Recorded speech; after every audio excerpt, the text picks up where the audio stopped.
Les ténèbres verglacées de l'hiver s'apprêtent à tomber en flocons de sang. Déversant larmes, pleurs et cris dans une harmonie macabre au parfum de fête mortelle. Laissez-vous happer par la musique de la mort et son costume aux noires couleurs. Il est trop tard pour reculer.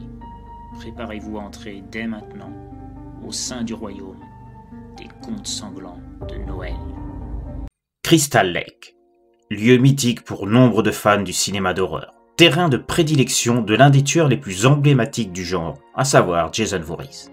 Une saga qui a fait date, avec un scénario allant à l'encontre des autres slashers à l'époque, puisque si toutes les directions désignaient ce jeune garçon qu'était Jason dans le premier film comme être vengeur de sa propre noyade dans les eaux du lac, ce n'était qu'un leurre pour mieux dissimuler le vrai tueur. Une intrigue qui en a surpris plus d'un en découvrant le véritable meurtrier à la fin du film. La véritable légende de Jason Voorhees, elle, est née à partir du troisième film de la saga, dès l'instant où il a revêtu son célèbre masque de hockey, lui donnant cet aspect en faisant une icône de l'horreur. L'histoire qui va suivre rend hommage à cette figure, qui arrive juste derrière Freddy Krueger sur le podium des tueurs les plus charismatiques du genre, mais d'une manière un peu particulière, mettant l'accent plus sur son terrain de chasse favori, qui devient une sorte d'obsession pour un scénariste en quête de reconnaissance, espérant y trouver l'essence qui a fait naître cette franchise. Et à l'heure où une série TV est en développement, où sera raconté les événements ayant conduit à l'issue du premier film, se concentrant sur la relation de Jason et sa mère, j'avais envie de donner ma propre vision à ce personnage qui est mon préféré du genre. Et à une période différente de celle à laquelle on était habitué de voir cette icône, tout en remontant aux sources du mythe. Mais il est temps de vous emmener au cœur de ce lieu qu'est Crystal Lake, sur les traces de la naissance de Jason Voorhees, et qui est situé en plein cœur des territoires de l'autre monde.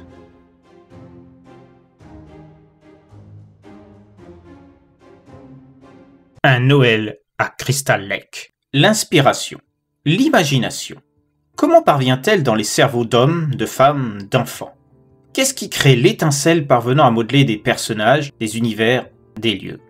Parfois, c'est dû à la culture diversifiée, par le biais de livres, de documentaires, d'articles de journaux, ou sur les réseaux sociaux, de rumeurs sur le net, de sites de toutes sortes. Que ce soit dans le domaine du crime, de la mythologie, de la cryptozoologie, de témoignages, de reportages, et il n'y a pas vraiment de formule secrète en fait. Tout dépend de la capacité de chacun de créer, étendre, insuffler la vie dans une histoire. Comme au malaxe de la pâte à modeler en fait. Et puis il y a ceux qui font appel à leur propre vécu, en bien ou en mal, ou bien celui de souvenirs de leurs proches, ou de parfaits inconnus, rencontrés dans la rue à la faveur d'un spectacle, d'une soirée, d'une pause dans un bar pour se remettre d'une journée de travail harassante. C'est cette faculté à se servir de tout ce qui nous entoure qui permet à des romanciers ou des scénaristes d'offrir des histoires pouvant captiver les futurs lecteurs, auditeurs ou spectateurs. On sait bien que la plupart des films d'horreur sont fictifs, plaçant des protagonistes dans une situation prétexte pour les faire se confronter à des tueurs, des entités, des esprits revanchards dans le simple but de divertir. Mais parfois certains s'inspirent de personnages bien réels. Dahmer, Casey, PTK, Bundy et tant d'autres font régulièrement le plaisir coupable de passionnés de l'horreur. Pas forcément parce qu'ils cautionnent les actes de ces monstres humains, mais plutôt parce qu'ils sont fascinés par le processus qui a fait de ces tueurs des êtres sans le moindre remords pour leurs actions. On pourrait croire que c'est tout le contraire pour les personnages devenus des icônes de l'horreur, tels Chucky, Freddy Krueger, Pinhead, Michael Myers, Ghostface et bien d'autres. Même si certains d'entre eux ont quand même été plus ou moins inspirés par des tueurs à l'origine. Hannibal Lecter, tout comme Bates ou encore Leatherface, doivent leur existence à Ed Gein par exemple. Mais qu'en est-il d'autres figures faisant le bonheur des fans d'horreur comme Jason Voorhees? L'une des icônes les plus marquantes et appréciées du genre, dont le terrain de prédilection, son territoire privilégié reste Crystal Lake. Un lieu dont le nom évoque automatiquement le célèbre tueur, tellement il a marqué les esprits. Et si nombre de lacs portent ce nom, comme celui situé près des villes de Burnsville, Pelican Rapids, Enfields ou Clementon, aucun d'entre eux n'est celui qui a servi pour le tournage du premier film, en 1980. Le nom de Crystal Lake évoque également une célèbre affaire de disparition dans les années 70, celle de Debbie Spickler, Janice Pocket et Lisa White. Même si, dans ce cas précis, il s'agit d'une région située aussi dans le Vermont, où figure aussi un lac portant le même patronyme, près de Barton. Mais le vrai Crystal Lake, celui où s'est déroulé le tournage de l'un des slashers les plus connus de l'histoire horrifique, lui, est dans l'état du New Jersey, près de la ville de Hardwick. Devenu depuis un lieu touristique, prisé par de nombreux fans de la saga, chaque été, afin de placer ceux ayant acheté leur billet sur le site officiel de Crystal Lake Tours et propriété de la société Northern New Jersey Council, Crystal Lake et son camp sont devenus des lieux mythiques. Pour une somme variant entre 89 et 179 $, vous pouvez dormir dans le camp Bonnie Bosco, faire du canoë sur le lac, et profiter des nombreuses animations offertes aux visiteurs, ainsi qu'acheter des souvenirs pour faire pâlir d'envie vos amis. Parmi les animations, vous pouvez assister à la venue de Jason Voorhees lui-même, sur les rives de Crystal Lake, venant faire un tour au sein du camp en quête de jeunes ados ayant commis les péchés de chair, de boisson ou de drogue, comme dans les films. Pour un fan, se faire pourchasser par une incarnation de Jason Voorhees, il n'y a pas mieux.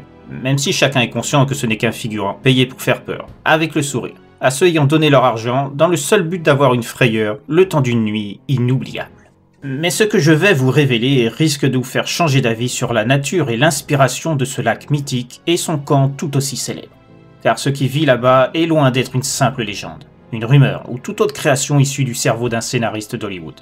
Comme vous, je pensais que Jason Voorhees avait été inventé de toutes pièces, au même titre que nombre de ses collègues du monde horrifique. Mais parfois, la fiction est dépassée par la réalité. Et mon équipe et moi-même en avons fait les frais un soir de Noël. Oui, vous avez bien entendu. Dans les films, Jason chasse en été, saison de prédilection de ce tueur légendaire du cinéma d'horreur. Mais le personnage dont il est l'inspiration n'a pas la même notion de respect chronologique. Et à ce moment, j'étais loin d'imaginer que le scénario concocté par Victor Miller pour le premier film de la franchise n'était pas complètement inventé. Il comportait des éléments appartenant à une légende locale, qui lui a servi pour créer son histoire devenue le succès que l'on sait à l'âge d'or du slasher. Ce que je vais vous confier, je n'ai encore dit à personne. En tout cas, j'ai volontairement occulté certains détails à la police, suite à ce qui nous est arrivé ce soir-là, de peur qu'on me prenne pour un geek absolu de la saga Vendredi 13 et de Jason Voorhees. On m'a longtemps soupçonné d'être un dérangé, dont la passion pour la saga horrifique avait fait sombrer dans la folie, au point de vouloir reproduire certains faits de mon idole, comme les policiers l'ont précisé dans leur rapport, jusqu'à tuer ceux qui étaient venus avec moi, dans un souci de retrouver la sensation de me glisser dans la peau de mon tueur préféré, ayant choisi l'hiver pour mieux détourner l'attention. L'été aurait été impossible puisque le camp était réservé de nombreux mois à l'avance par des groupes, des couples ou de simples fans, afin de se trouver dans la même ambiance des films où officiait Jason Voorhees. Mais la vérité est tout autre, et je me devais de la raconter.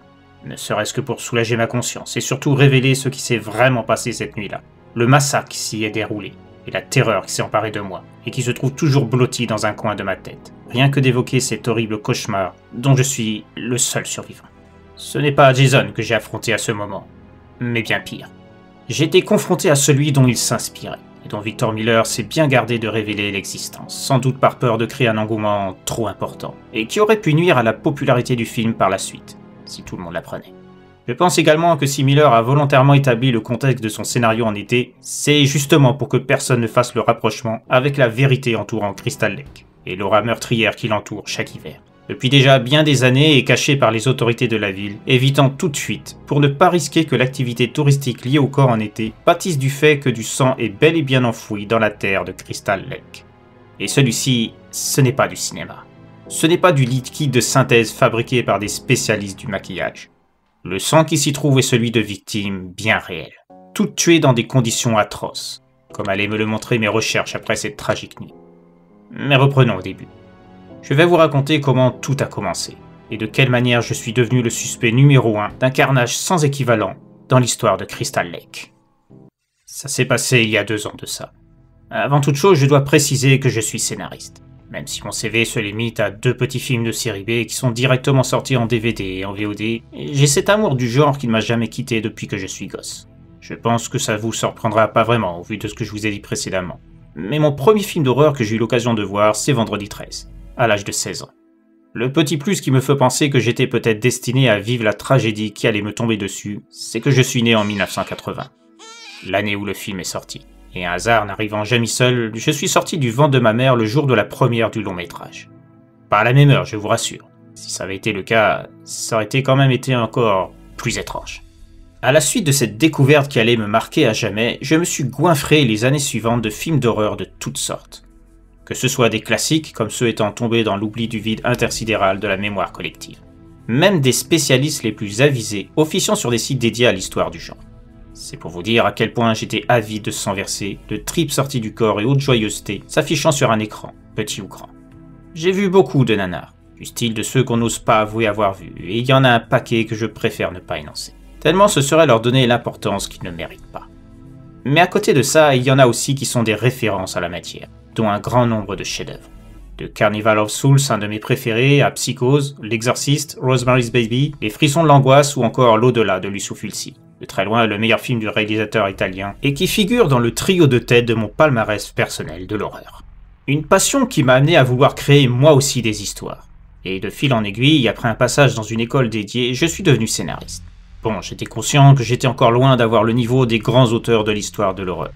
Mais néanmoins, mon premier scénario, envoyé à de multiples petites boîtes spécialisées dans le genre, a intéressé l'une de ces dernières, et j'ai pu ainsi devenir officiellement un scénariste reconnu. Enfin, reconnu, c'est un grand mot. Disons que je n'étais plus un total inconnu, puisqu'un film dont j'avais signé le scénario venait de sortir.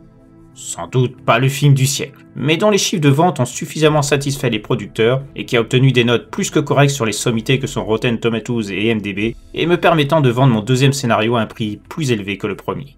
Là encore, de très bons scores pour un petit film de genre m'ont amené à voir encore plus grand. Bien que fanat de la franchise, j'avais été assez déçu de la direction des derniers volets de Vendredi 13. Je pense que tout le monde sera d'accord sur l'absurdité du Uber Jason du 10e volet de la saga. Franchement, l'idée d'envoyer l'un des tueurs les plus emblématiques du genre dans l'espace. Comment le dire sans être vulgaire? C'était vraiment la pire idée qu'on puisse avoir pour le personnage. Un irrespect total des fondements de la franchise. Déjà, le 8e se situant à Manhattan, c'était déjà limite. Mais là, c'était n'importe quoi. Et le remake en 2009 n'a fait qu'enfoncer le clou de la dégénérescence de Vendredi 13 à mes yeux. Je voulais rendre un vrai hommage à cette saga qui m'avait fait découvrir le monde de l'horreur. Et j'ai même proposé à des producteurs ma vision, revenant aux sources du mythe. Comme Victor Miller était en plein procès avec Sean S. Cunningham à l'époque pour les droits du personnage, je ne pouvais pas l'utiliser officiellement. Mais j'ai eu l'idée d'une sorte de mémorial. Un documentaire basé sur l'aura que représentait Crystal Lake, le territoire mythique de la saga aux yeux des fans. Mais pour plus d'authenticité, il fallait qu'on aille sur place, à Crystal Lake, là où avait été tourné le premier film de la saga. Ayant pas mal appris sur les tournages des films adaptés de mes scénarios, je me sentais confiant pour réaliser moi-même ce documentaire. D'autant qu'une grande partie serait constituée de témoignages de fans et de techniciens qui avaient officié sur des films de la franchise. À défaut d'avoir assez de pouvoir pour me garantir la présence de stars de Vendredi 13. Ken Hodder en tête, celui qui représente le mieux Jason Voorhees, près l'acteur l'ayant le plus souvent incarné.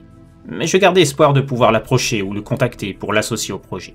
Dans un premier temps, il me faudrait tourner des plans de base et quelques séquences à Crystal Lake même. Et je voulais quelque chose de différent de ce qui avait déjà été fait en termes de documentaire sur l'homme au masque de hockey. Après tout, il y en avait déjà eu sur la saga, dont le plus connu, My Name is Jason.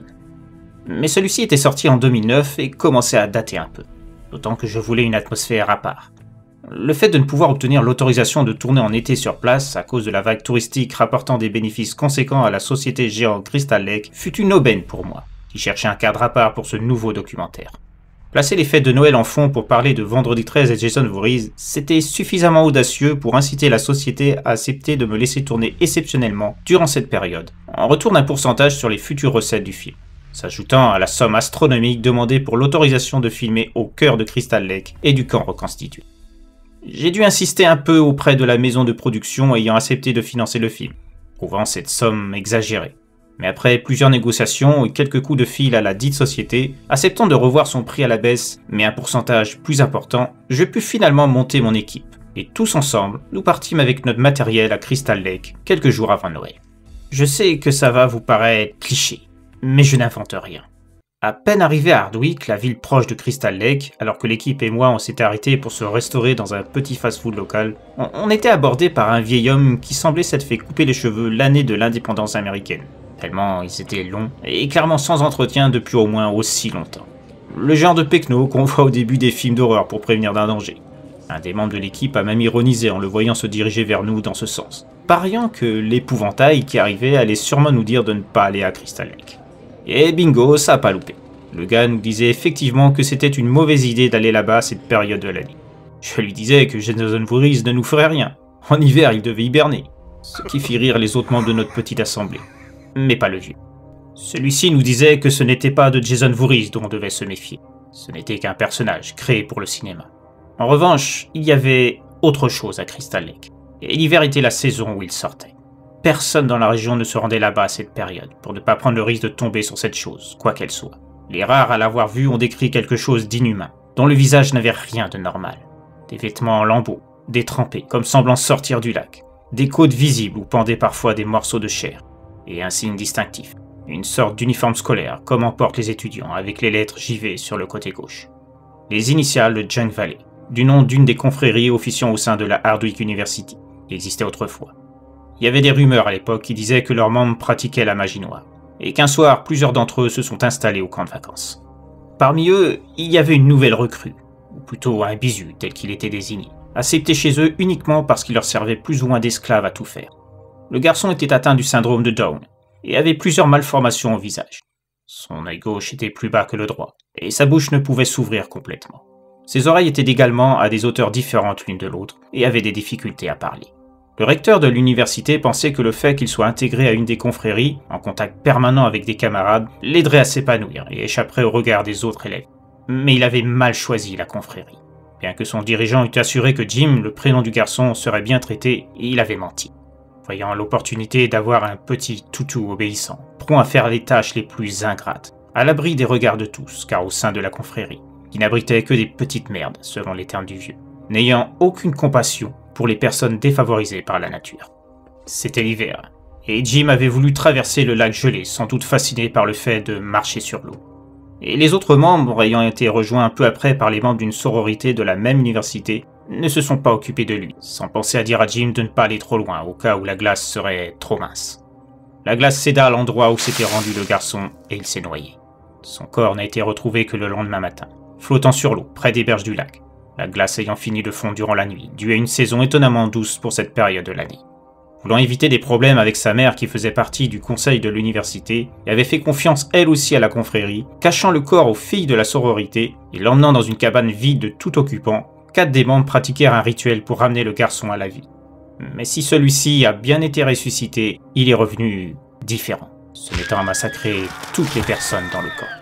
Seuls 2 garçons et 4 filles ont pu lui échapper, et ont avoué leur acte envers Jim, la noyade, et le reste. Bien sûr, personne n'a voulu croire à la partie de la résurrection. Mais par la suite, le camp et l'accès au lac est resté interdit pendant des années. Ce qui n'empêchait pas certains curieux de s'y aventurer, sans jamais revenir. On dit que Jim massacre toute personne pénétrant au camp et aux abords du lac durant la saison où il est mort, puis ressuscité. Le reste du temps, personne ne sait vraiment où il se terre. Certains supposent qu'il retourne dans le lac durant ces périodes, avant de ressortir en hiver, tel les premiers flocons. Amusé par l'histoire autant que le reste de l'équipe qui faisait furieusement penser à une nouvelle version de celle de Jason Voorhees en mode hiver, nous fîmes la promesse au vieil homme d'être prudent, avant de repartir vers notre objectif. Nous installions notre équipement dans une des cabanes du camp, prenions le temps de faire quelques plans du lac dépourvus de glace.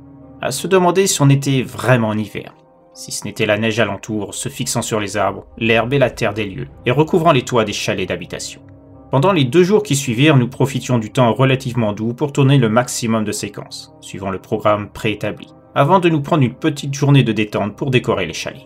Noël approchait, et même si tous ceux présents avaient sacrifié leur présence auprès de leur famille pour pouvoir effectuer le tournage, l'esprit de Noël se devait d'être au sein du camp. On faisait même un petit sapin de fortune au sein du chalet principal, servant de réfectoire, et nous permettant de nous réunir tous ensemble autour d'un repas préparé par notre expert en cuisine. Nous reparlions de ce que nous avait raconté le vieux Hardwick, s'amusant des similitudes avec le scénario de Victor Miller, et nous demandant si celui-ci était au courant de cette légende locale. Le JV évoqué sur l'uniforme scolaire pouvait très bien avoir inspiré le scénariste pour désigner le nom du personnage qui allait devenir une icône par la suite. Quant au fait que Jim avait le syndrome de Down, les malformations de son visage, le fait qu'il se soit noyé, son aspect supposé après sa résurrection, ça faisait beaucoup de coïncidences. Il n'y avait que le truc de la magie noire qui différait. Mais en fait, un des membres qui avait eu l'occasion de discuter avec Miller nous confiait qu'une séquence montrant la mère de Jason Voorhees pratiquer la magie noire pour faire revenir son fils à la vie figurait dans le tout premier script de Vendredi 13. Mais Sean S. Cunningham, le producteur du film, trouvait que ça faisait un peu trop, et que ça gâchait le mystère autour de Jason, ainsi que l'explication de son statut surnaturel. Alors Miller a gommé ce passage de son script pour aboutir à celui que nous connaissions tous.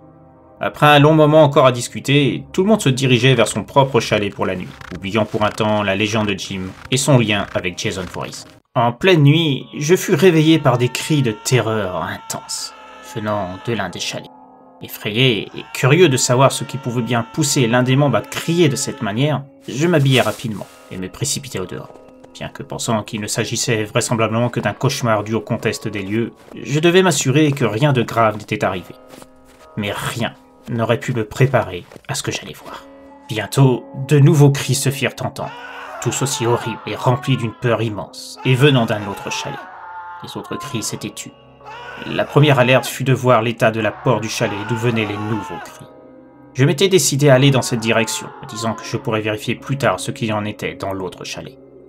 J'entendais des cris de plus en plus aigus, preuve de douleur à un niveau difficilement imaginable, et certainement pas d'un simple cauchemar. La porte avait été littéralement fracassée par une force surhumaine, ne laissant que de petits morceaux de bois attachés au gond, pendant que le reste parsemait le sol. En entrant, le spectacle qui s'offrait à moi me pétrifia sur place, tant il semblait que je venais d'être propulsé en plein cœur du tournage d'un film d'horreur que j'affectionnais tellement. À la lumière de ma torche que j'avais prise avec moi, je voyais Phil, le cadreur de l'équipe, gisant au sol, un énorme trou au centre de son corps, comme si une masse l'avait traversé de part en part, projetant ses boyaux au sol. Ceux-ci se trouvaient quelques mètres plus loin, placardés contre un des murs. Mais ce n'était pas le pire.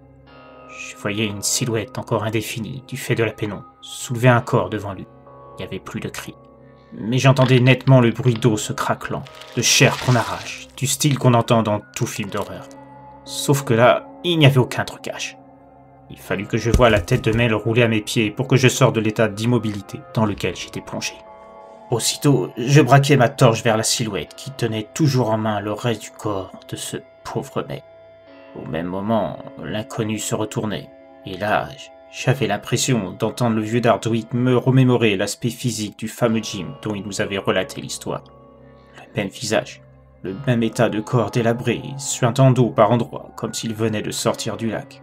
Les mêmes lettres sur le restant d'uniforme collées sur les os et la chair en putréfaction qui se trouvaient devant moi. JV, Chang Valley, la confrérie dont nous avait parlé le vieil homme au fast-food. Jim. C'était Jim qui se trouvait devant moi, tel que décrit quelques jours plus tôt. Ce n'était pas une histoire prévue pour faire peur aux touristes arrivant dans la région. C'était une réalité. Je reculais, terrorisé par la vision de Jim ayant jeté le reste du corps de Mel au sol et s'avançant vers moi, sans proférer le moindre mot. La vision du visage de Jim avec celui de Jason Voorhees semblait fusionner devant mes yeux ébahis, autant par la surprise que par la peur qui m'envahissait de plus en plus. Je trouvais la force de m'enfuir du chalet et sortant au dehors, je tombais sur Rick et Morty, complètement affolés, parlant en même temps, ce qui faisait que je ne comprenais rien à ce qu'ils me disaient. Mais entendant Jim marcher sur le bois éclaté qui restait de la porte d'entrée du chalet derrière moi, je faisais un geste de la main. Autant pour leur dire qu'ils me diraient ce qu'ils voulaient plus tard, que pour les décider à me suivre, en direction des voitures. Fort heureusement, mes clés étaient toujours dans ma poche avant droite de mon jean, que j'avais eu la bonne idée de mettre avant de sortir au dehors, suite aux cris entendus. On courait à perdre haleine, sans se soucier d'autre chose que vouloir rejoindre ce qui semblait être notre seul échappatoire. Rick me disait qu'on aurait dû aller voir si Homer était toujours en vie. Ce à quoi je répondais que c'était exactement ce que ferait un protagoniste de film d'horreur, suivant un script débile bourré de clichés. S'il voulait mourir tout de suite, pas de souci, il n'avait qu'à y aller. Mais au vu de ce que moi j'avais vu, il est évident qu'Homer ne pourrait plus jamais manger de donuts de sa vie, au vu de l'état dans lequel il devait se trouver en ce moment. Sur le coup, je pensais que cette forme d'ironie pourrait détendre un peu l'atmosphère, mais ce fut tout le contraire. Morty était en larmes, n'arrêtant pas de répéter qu'on aurait dû écouter le vieux. Une vraie fillette. Et Eric de rajouter dans les conneries, en disant qu'on devrait prendre chacun une voiture différente, pour perturber Jim. Là encore, avec tout mon tact, je lui demandais si ça lui arrivait vraiment de regarder les films d'horreur. Parce que si c'était le cas, il saurait que se séparer, c'était encore plus débile que vouloir aller où se trouvait le tueur. Son idée brillante qu'il avait dite précédemment. Au lieu de m'énoncer l'un après l'autre les pires clichés des films d'horreur, on ferait mieux de se grouiller de rejoindre les voitures. Au cas où Jason serait aussi rapide que Michael Myers. Le seul gars au monde capable de battre un sprinter rien qu'en marchant. Et puis une mauvaise surprise arrivait. Jim ne marchait pas. Il courait. Ça collait pas du tout avec Jason en revanche, et dans ma tête, j'insultais le vieux Hardwick en lui disant que dire que Jason était un expert en course faisait partie des trucs utiles qu'il aurait dû nous préciser. Arrivé aux voitures, deuxième mauvaise surprise. En plus d'être un champion de course et une machine à démembrer de compétition, Jim avait un cerveau. Là aussi, ça ne collait pas. Ni avec Jason, ni avec le fait que Jim était atteint du syndrome de Down. À croire que la résurrection était le remède idéal pour éliminer tous les défauts de quelqu'un, intellectuel comme physique. Jim était devenu une vraie machine à tuer, dotée d'une déduction de malade. 2 des voitures avaient été proprement détruites en bonne et due forme. Ce n'était même pas la peine de penser à rouler dans les épaves qu'elles étaient devenues. Par contre, la 3e, celle de Morty, avait échappé au pillonnage à la Jim. Sans doute parce qu'elle était garée plus en retrait, sous les arbres, moins soumise à la lumière de la lune. Cette même foutue lune qui nous éclairait comme un projecteur, facilitant la tâche de Steve Austin, alias Jim. Il ne valait peut-être pas 3 milliards, mais il était tout aussi efficace. Et ça sent bionique.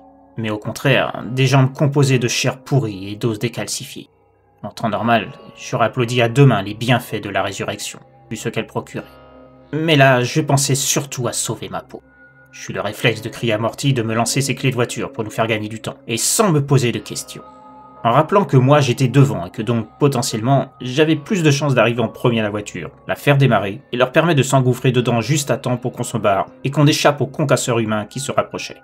Morty grommelait un peu, marmonnant de pas abîmer ses sièges, il me lançait ses clés. Je ne sais pas si c'est la chance, le destin ou quelque chose du même genre, mais juste après j'entendais des brisements d'eau, suivis de cris et du bruit d'un corps qu'on fracasse contre un arbre de plein fouet.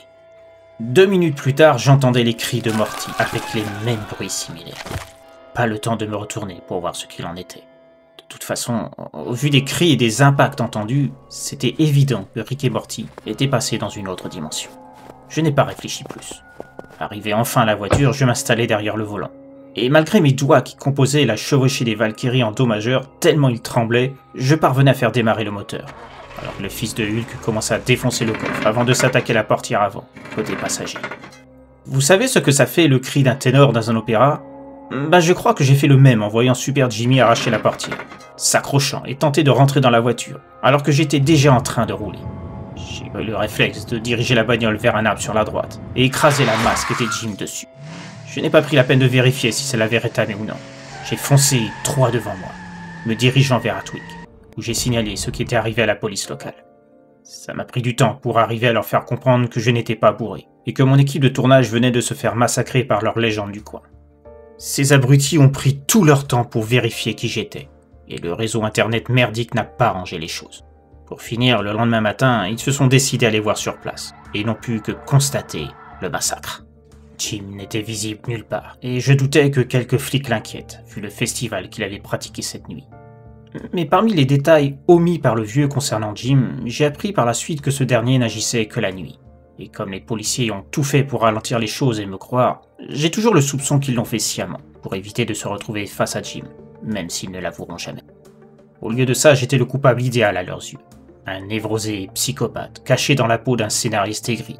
Ce sont les mots exacts figurant sur le rapport psychiatrique que j'ai dû subir, pour prouver que je n'étais pas un fou voulant rentrer dans l'histoire des tueurs en série. Ils n'ont jamais pu prouver mon implication, tout comme rien n'a pu indiquer la présence de Jim. Mais je garderai des séquelles indélébiles de cette nuit. À cause de ça, plus aucun producteur n'a voulu conclure de contrat avec moi, et j'ai dû renoncer à mon rêve de faire ce documentaire.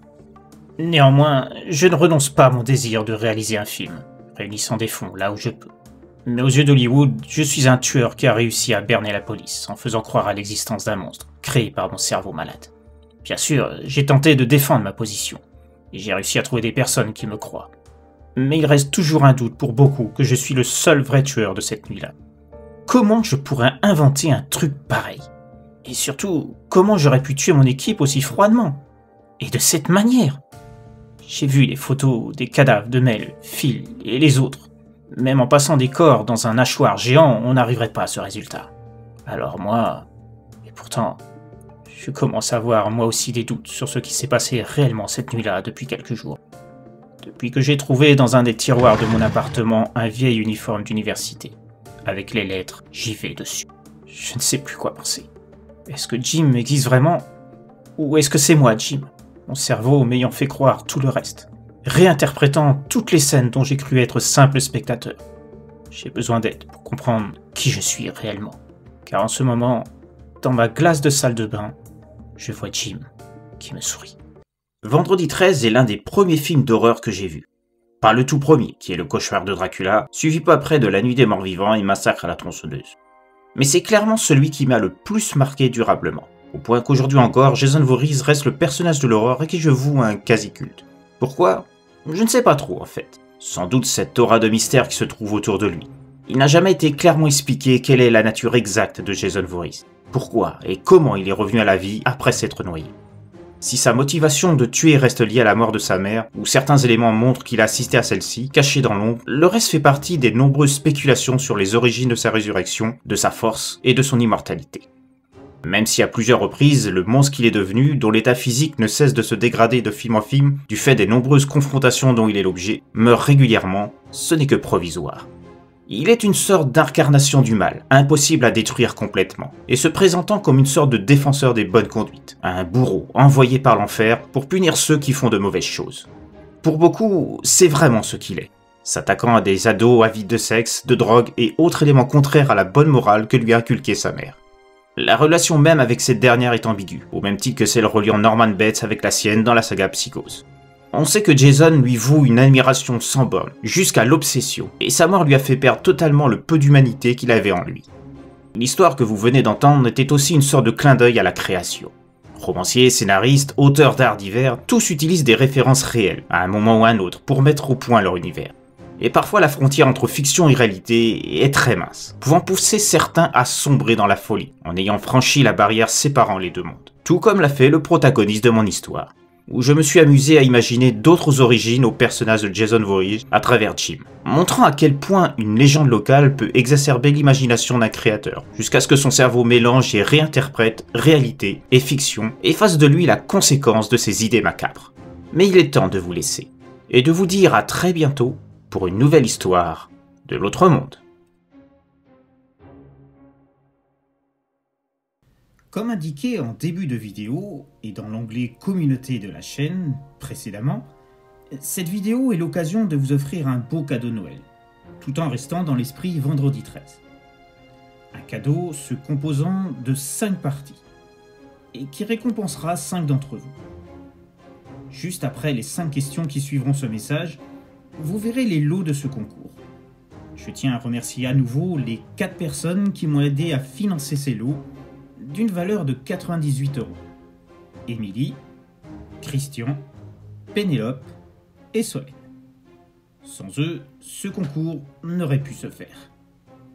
Ils sont aussi vos Santa pour ce Noël. En ce qui concerne les modalités, il vous suffira de m'envoyer les réponses aux 5 questions faisant appel aux connaissances des fans de la franchise Vendredi 13 et donc de Jason Voorhees, soit sur ma boîte mail, soit en MP sur mes réseaux sociaux, Twitter, Facebook ou Instagram, ou encore sur Discord pour ceux qui l'ont, toujours en MP, ou par le biais de mon serveur. Tous les liens sont disponibles en description de cette vidéo. Pour déterminer les gagnants, pour le premier prix, il faut être le plus rapide à m'envoyer les 5 bonnes réponses. Pour les lots suivants, ils seront attribués au deuxième le plus rapide à me donner les 5 bonnes réponses, ou à défaut, le premier à me fournir 4 des bonnes réponses. Puis ce sera le tour des suivants, jusqu'à arriver à un total de 5 gagnants. J'indiquerai individuellement aux lauréats s'ils ont gagné un lot ou non, à l'issue du concours qui se terminera officiellement le 2 janvier 2023, ainsi que les modalités pour recevoir leur lot et le délai de réception. La liste des lauréats avec leur pseudo sera indiquée dans l'onglet communauté à la fin du concours. Pour ce concours, il vous faudra donc très bien connaître la franchise et être le plus rapide à répondre correctement à un minimum de 4 réponses, pour espérer obtenir l'un des 5 lots. Si les 5 lauréats sont déjà connus avant l'échéance du concours, je le préciserai dans l'onglet communauté, afin de vous éviter d'envoyer vos réponses pour rien. L'annonce des lauréats, quoi qu'il arrive, ne sera indiquée que le 2 janvier. Voilà, j'espère que vous serez nombreux à tenter votre chance et que vous saurez me montrer vos connaissances sur cette saga, ma préférée du monde de l'horreur, même si elle est inégale en qualité. Ceux qui connaissent bien la chaîne n'auront pas manqué de remarquer les similitudes entre Jason Voorhees et Woodsman. C'est normal, puisque Jason m'a servi de base pour la création de mon tueur du Monsterverse. En particulier, le lien entre Woodsman et sa mère. Il ne me reste plus qu'à vous souhaiter bonne chance, ainsi qu'un très joyeux Noël horrifique à toutes et tous.